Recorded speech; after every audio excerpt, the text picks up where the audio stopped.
What's up guys, this is Josh Cheek here, and for today's video I'm going to show you on how to charge your D20 smartwatch. Let's go!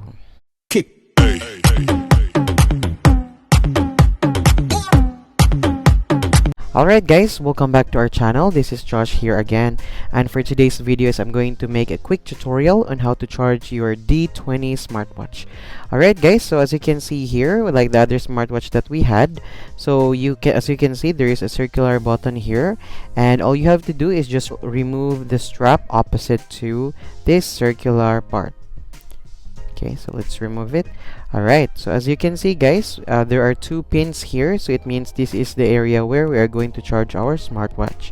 So okay, now we have here our power bank guys. So if you have any adapter, you can just choose your normal charger for your smartphone, and just make sure that it only supports a normal charging ability, because if you charge it with a fast charger, then I'm afraid it's not gonna work, but you can try it.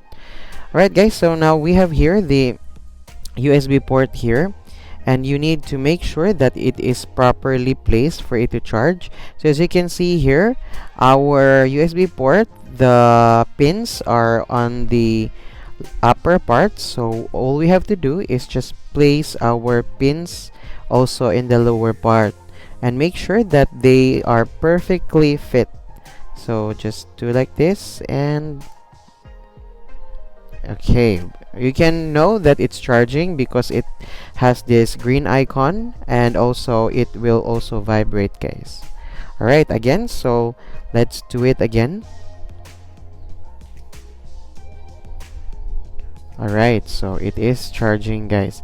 So I recommend, if it's just a new smartwatch that you have, then try charging it for 1 to 2 hours, and after that it will automatically turn on as well. But if it is off, then all you just have to do is press this circular button here, and it will automatically turn on guys. Okay, so guys, if you have any questions, just comment down below, and then if you like this video, kindly click the like button and also consider subscribing. Once again, this has been Josh, and I will see you soon.